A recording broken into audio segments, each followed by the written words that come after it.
Good day, everyone, and welcome to the AfIELN African International Economic Law Chat with GIMPA, the Ghana Institute of Management and Public Administration. My name is Titilayo Adebola, and I'm the president of AfIELN. Today, we have two excellent guests that we're having this interview with. We have Dr. Kwaku Agyemang-Buudu. He's the Dean of GIMPA Faculty of Law. And we have Dr. Regis Simo. He's the chairperson of the 6th Biennial Conference of AfIELN. I will start this interview with an introduction of our special guests. Dr. Kwaku Agyemang-Buudu is a lawyer and a legal academic. He started teaching various courses at the Faculty of Law at the Ghana Institute of Public Management and Public Administration, GIMPA, in Accra, Ghana, in January 2013. In September of 2013, he established the Justice Foundation, an apolitical, not-for-profit, non-religious human rights organization with the sole purpose of increasing access to justice in Ghana. In this capacity, he has represented numerous indigent criminal defendants in the courts of Ghana on a pro bono basis. Kwaku holds a Bachelor of Arts degree and a Bachelor of Laws degree from the University of Ghana, and a qualifying certificate in law from the Ghana School of Law. He also holds a LLM in International Law and Justice and an SJD from Fordham University School of Law in the United States.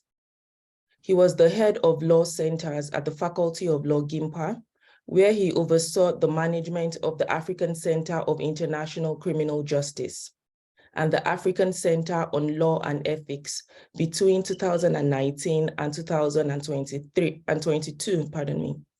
He is also a member and coordinator of the Judicial Service of Ghana's Internship and Clerkship Committee, where he oversees the placement of law students to the various courts of Ghana.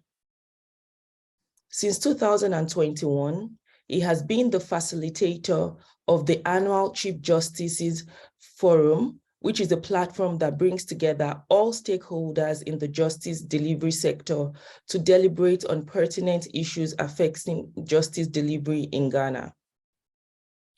Dr. Agyemang-Buudu teaches constitutional law, international human rights and humanitarian law, and intellectual property law, one of my favorites, at the GIMPA Faculty of Law, where he is also the editor-in-chief of the GIMPA Law Review.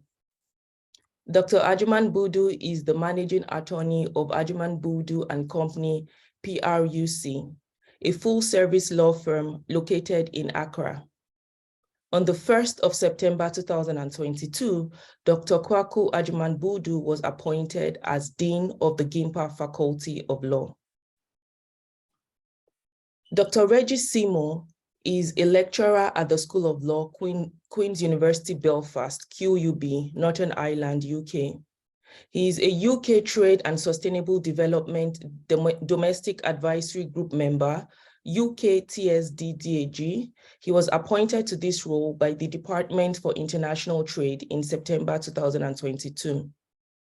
Before joining QUB, he was a senior researcher at Mandela Institute School of Law, University of Witwatersrand, Johannesburg, South Africa, and the fellow of the Nantes Institute for Advanced Study in France from October 2021 to June 2022. Dr. Simo teaches and writes on international economic law, world trade law, law and development, and African regional integration. His work also explores non-economic concerns, notably sustainable development issues. He has held visiting positions at the University of St. Gallen, Switzerland, and the Swiss Institute of Comparative Law.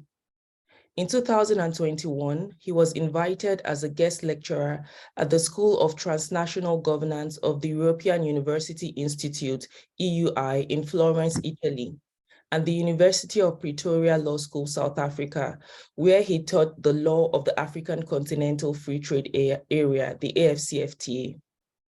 Dr. Simo holds a PhD in International Law and Economics from Bocconi University, Italy, a Master of Laws in International Trade Law from the University of Freiburg, Switzerland, an MSc in Comparative Law, Economics and Finance from the International University College of Turin, Italy, and an LLB from the University of Boué, Cameroon. Apologies if I'm mispronouncing any of the words. Dr. Simo has also worked as a consultant on several trade-related technical assistance projects on African issues such as trade in services, trade facilitation, and regional trade agreements. Dr. Simo is a member of the International Law Association's Study Group on International Law of Regional Organizations. He sits on the editorial board of the African Journal of International Economic Law, the German Law Journal, and the International Journal of Public Law and Policy. He is a contributing editor on Afronomics Law, a resource focusing on international economic law issues relating to Africa and the Global South. Dr. Simo is a member of the advisory board of the AfIELN and is also the chairperson of the AfIELN 6th Biennial Conference, holding in 2023. So we are delighted to have you both on this interview. The 6th Biennial Conference of AfIELN is scheduled to hold from the 21st to 24th of June 2023 in GIMPA. The theme for the conference is International Economic Law in an Era of Multiple Crises, Opportunities and Challenges for Africa. Accra, Ghana is a timely venue because it hosts the African Continental Free Trade Area Secretariat, which embodies one of Africa's boldest trade projects. Despite the increasing global trade fragmentation, the explosion of protectionist measures, the breakdown in multilateralism, friendshoring, high inflation, huge debt burdens, and economic slowdowns, Africa is pushing for regional integration to boost trade and socio-economic growth on the continent. AfIELN is therefore delighted to collaborate with GIMPA to host its forthcoming momentous conference in Accra. So let's start with you, Dean. Could you please tell us about the GIMPA Faculty of Law? All right, thank you, Doc. Thank you for the opportunity. So the GIMPA Faculty of Law is arguably the leading faculty of law in Ghana, according to a number of factors. If you consider the fact that at the GIMPA Faculty of Law, we take legal education in a holistic manner. So we just don't do the regular classroom stuff, but we ensure that students who come to the GIMPA Faculty of Law get a full appreciation of law from different perspectives. So we incorporate clinical legal education into the curricula. We encourage students to take part in conferences and seminars and things of that sort. So at the end of the day, we bring out graduates who are ready for the job market, who appreciate law from different perspectives and appreciate it within different contexts. And so and that is why, and at a very relatively young age, because the Faculty of Law here at GIMPA was established in 2010. And so we're barely 13 years thereabouts, but we have gained that reputation amongst the various law faculties in Ghana as being the place of choice for students who want a holistic legal education. And the faculty that we have as well contributes to, or has contributed consistently to our success. We have a blend of young, dynamic, energetic law lecturers, as well as those with a number of years of experience in teaching and practice, law practice as well. So it's a nice blend that we have here at the Faculty of Law, and it ensures that we have a very good balance in terms of what we put out and how we train our students for the job market. In a nutshell, that's what I'll say about the GIMPA Faculty of Law. That's brilliant, and we look forward to exploring the faculty and meeting staff during the conference. Dr. Simo, could you please tell us about the AfIELN conference? Yeah, thanks, Doc. Well, the AfIELN conference, the Conference of the African International Economic Law Network, to begin with, the AfIELN is it's an organization under the auspices of the Society of International Economic Law, which actually deals with international economic law with practitioners, academics, and also policymakers who are interested in international economic law from an African perspective, not only based in Africa, but also based elsewhere, but are interested in international economic law as it applies or as it operates in Africa. So the AfIELN conference, this is the 6th biennial conference, which means that this is the 6th time we are meeting. It's a conference that holds once every 2 years, so biannually. And the AfIELN conference actually gathers, like I said earlier, practitioners that are interested in international economic law as it applies to Africa.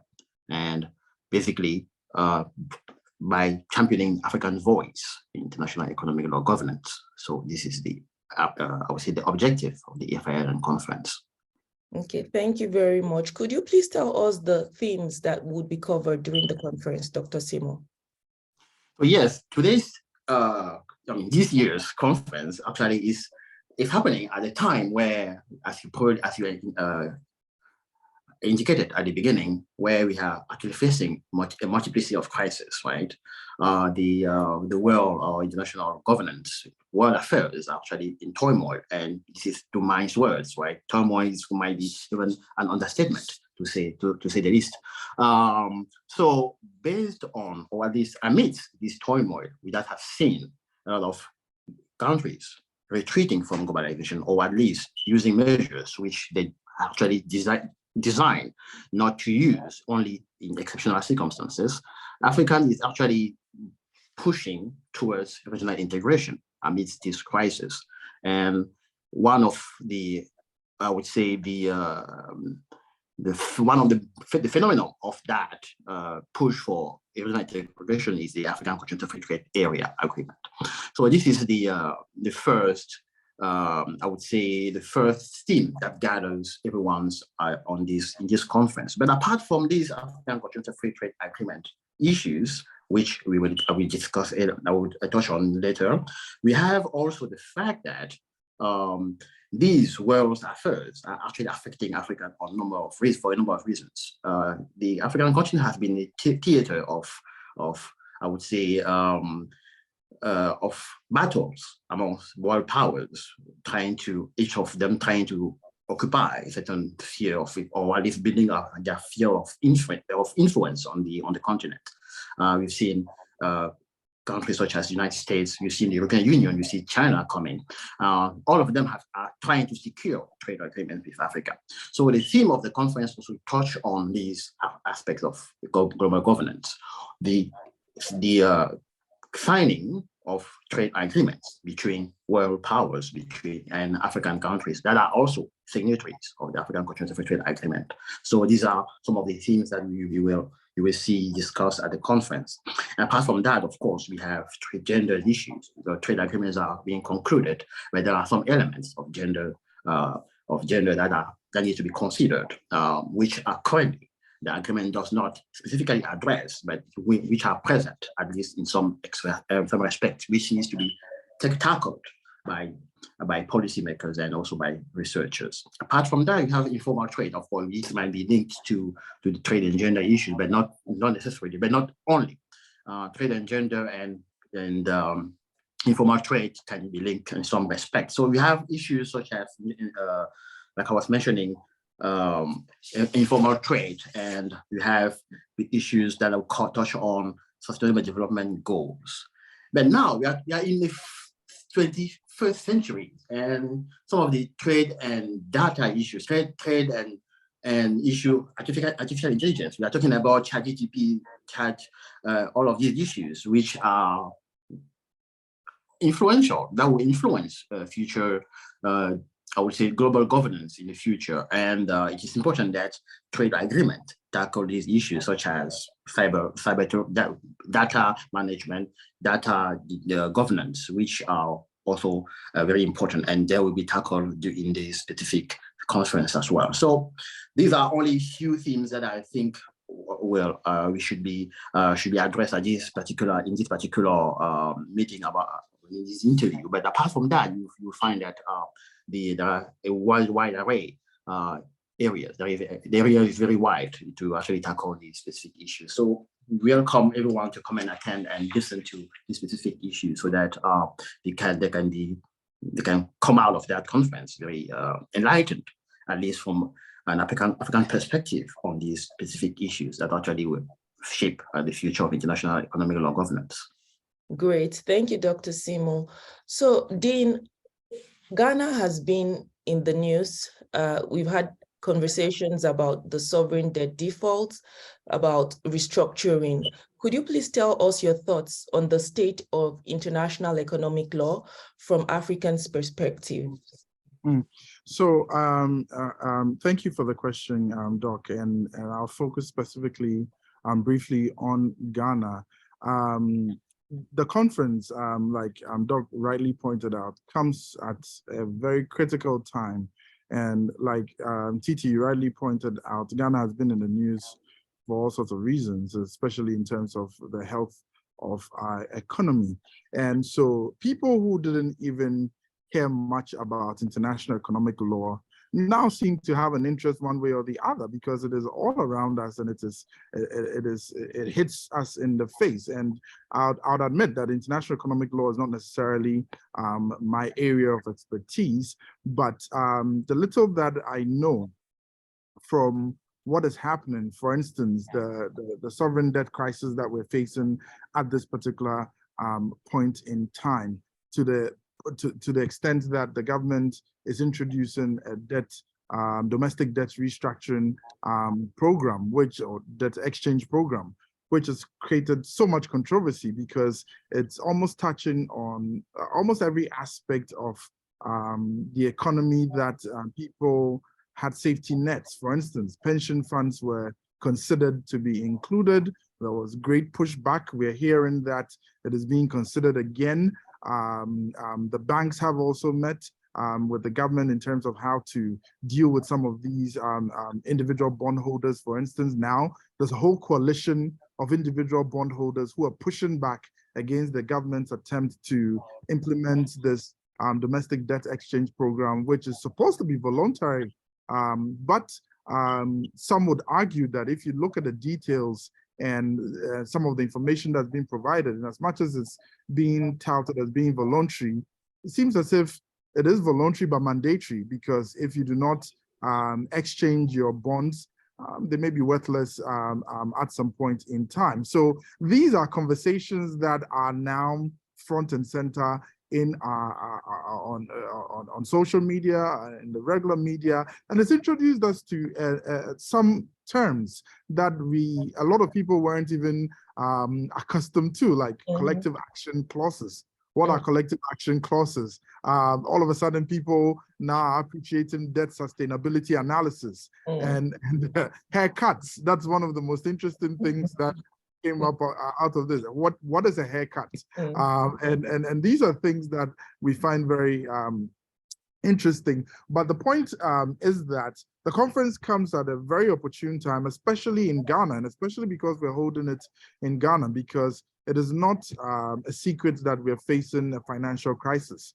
We are seeking an IMF bailout, for instance, which is supposed to be done around March thereabout. There isn't clarity as of now whether that will go through, because initially there was the staff level agreement that was entered into, and now we're seeking the final board approval, I believe. So all these things come up, and it puts international economic law front and center. So I think for Ghana and for Ghanaians and people here, this conference is important because it's going to throw a lot more light on some of these things that we probably have taken for granted, either because we didn't have a particular interest in it or because it didn't really hit us where it hurts the most, and all those kinds of things. But it is clear that we have a crisis and we need these voices that we're going to hear at this particular conference to try to fashion out a way in which we can come out of this economic crisis that we find ourselves in, and Africa as a whole, because it's not just Ghana that's facing this type of economic crisis. Other African countries are facing it as well, and even globally. So it's really important that we pay particular attention to some of these things and find common sense solutions, practical solutions, workable solutions to some of these problems. And that's what I'm looking forward to in this particular conference. And that's what I'll urge everyone, all the participants and persons who may be interested to come and find out, so that together we can fashion out some solutions. So the stakeholders or the key stakeholders, I hope, will be at the conference and would attend and have broader consultations in terms of the decisions that will be taken that affects all of us. Brilliant. That dovetails neatly with my next question of your expectations from the conference. My expectations from the conference, I expect that by the time we're done, aside the regular things that we'll do in terms of hopefully have a publication of some sort, an edited volume in terms of the papers that were presented that will be reworked on the basis of the comments and feedback that will come at the conference. I expect that some policy proposals should come out from the conference, especially in respect of Ghana. And I'm biased because I'm Ghanaian and it's being held in Ghana, and I'm interested in the stability of our economy. So one of the main things that I would expect, and one of my main expectations, is for us to collectively, I mean the experts like you guys, to be able to come up with some policy proposals, some communique of some sort that will outline these policy proposals to the various stakeholders of our economy, the managers of our economy, on how to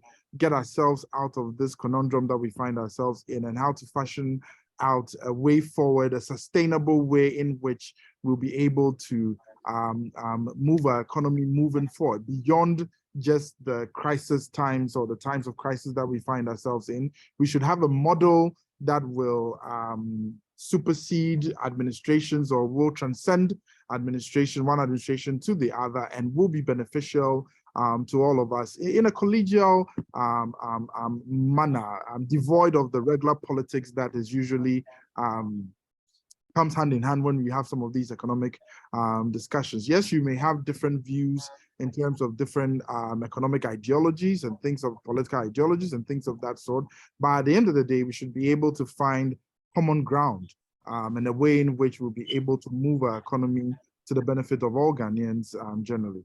Those are my key expectations from the conference. Okay, thank you. And we'll take that on board and deliver. Dr. Simo, considering the context of the state of health of international economic law, what concrete outcomes would you like to see from the AfIELN conference? Okay, thanks, Dr. T. So basically, I would like first to assure Dr. Ajayman Badu that there is a African Sovereign Debt Justice Network that actually of the African economics. If you go on economics law website, you will see that they're actually addressing all these issues. So make you rest assured, I think that the issue that will be tackled. And I'm sure that this is being handled by experts in the network that are really interested in these sovereign debt issues. So this is one of the outcome of the. I think they would have some solutions for that issues for these issues. So yeah, coming back to your question, I think the dean has also addressed these. One of these we expect, of course, to have papers that will be selected to be published based on the quality of the analysis that they will make sure that they actually proposes, or they don't only propose but also find some solutions around some of these international economic law phenomena that is actually affecting Africa at the moment. Now, in terms of what contribution we can make based on what is actually currently occurring and in the global affairs at the moment, the issues currently facing the world actually, of course, face Africa as well. We might be bystanders, but you might also be being affected, maybe unintended consequences of the war that's happening, trade wars, effective wars. But so even though Africa has not or had decided not to pick a side during these conflicts, I think this is probably a call for a position, which is not a position itself, but at least which actually means that we should, as a global South, think about the governance of global affairs from that perspective, which exactly, it might be a call, maybe for a revival of the non-alignment movement, I don't know, but this is just simply a thinking that might be worth addressing at some point in time. So this is probably one way of reflecting on what is actually occurring and how Africa can contribute in this particular space without necessarily picking a side. And what I also hope is that the attention and the political support that has been given to the AfCFTA by currently 44 countries out of 55 should continue to realize, not only in terms of giving support, but also in terms of benefiting those for whom the agreements are signed. So basically, these stakeholders should also be taken on board. And so I'm hoping that at the conference that this issue will be discussed, and also hoping that the papers that will come out of this conference will tackle some of these issues in order to actually ease or at least support negotiators in as they pursue their work. Because again, as you're probably aware, the negotiations are not concluded. So there are still issues that can be taken on board based on how they are argued, how supported these arguments can be made. Brilliant. So we're left with one question for each of our guests. What key messages would you like to share with conference participants? I'll start with Dean, please. All right. So thank you, Titi. I have three key messages. Two are serious. The third one we'll determine whether it's serious or not when I get to that. So the first message I have for conference participants is that come and experience GIMPA and come and experience Ghana. Ghana is a peaceful, beautiful country with wonderful people, and we're famous for our hospitality. So come to Ghana and come and experience that. That's my first message. The second message I have is to all participants is come and contribute your quota to securing Africa's place within international economic law through your solid, well thought through arguments and proposals that hopefully will make an impact in terms of how we deal with economic crisis as and when they come, and how we position ourselves to be able to withstand some shocks to our economy moving forward. So those are the first two messages. And the third message I have is come and have fun. Brilliant. Dr. Simo, please. I think I will start where Eugene left. Come and have fun first. Because the conference. Come and have fun. This is very important. But apart from that, of course, the themes of the conference are really speaking to the global community and to African community. So it's important that you come to not only to contribute, but also to learn from the others. So this is really important. And of course, Ghana is a place where the African law is taking place, African international economic law is taking place. So don't miss that opportunity to visit Ghana and to take part in this conference in Ghana. Brilliant. So let's come prepared to experience GIMPA. Let's come prepared with our well thought through critical analysis. Let's be prepared to learn, and overall, let's have fun. Dr. Kwaku Ajuman-Budu, Dr. Reggie Simo, I thank you. Thank you, Gigi. Thank you.